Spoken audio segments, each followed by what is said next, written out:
G'day boys, welcome back to Supercoach Jorg and Benno. I'm Jorg. And I'm Benno. And so today we're going to be discussing our plans for the 2020 season. So obviously 17 round change, as you all know, due to the COVID-19 pandemic. So everyone's going to be like, what's the plan for this season? Because we might not be able to get full primo, and yet it is very likely that some of us will not be able to get full primo if the rookies are not very good this year.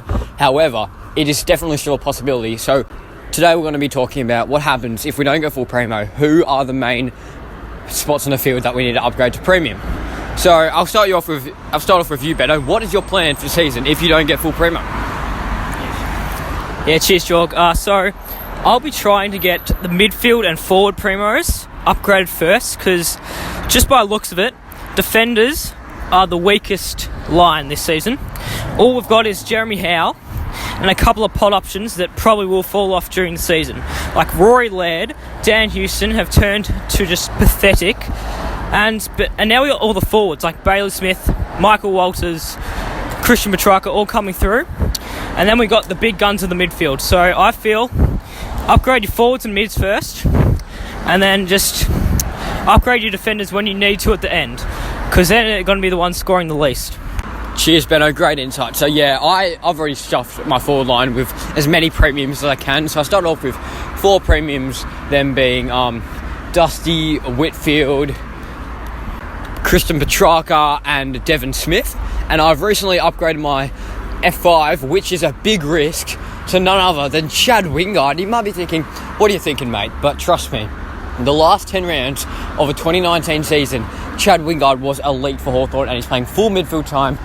Although it was a bit of not the best pick last week, as he only got 60, but it's a risk, and I took it because you have to take risks in the 2020 season. I figured it. You can't go with what everyone's saying. Can't go with what all the big YouTubers, George, they're all very knowledgeable blokes. However, you got to take your own risks and don't count on everyone else to make your team for you. So those are just some of the main points that we're talking about in the 2020 season. But injuries, they happen every year. What's the plan with them this year? Because I know we can't do the same, trade them out, because there's only 23 rounds.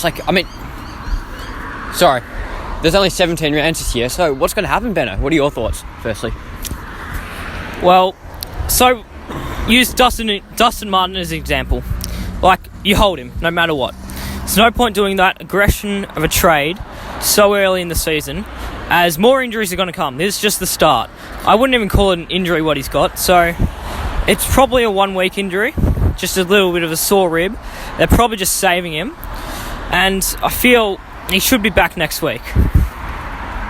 Another bloke who's going to get injured, most likely this season, is none other than Nat Fyfe from Fremantle, who we all know and love. He's reigning Brownlow medalist, but he could get injured because he is known throughout his career as a very injury-prone player. I don't think he's actually played a full season in a very long... Oh, maybe he did last year, but past 4 years, he's always missed a few games. One season he even missed it all because of his injury. So it's a bit of a risk putting him in, because it'll be hard to get him out if you want to get full primo, because it's just a simple waste of a trade.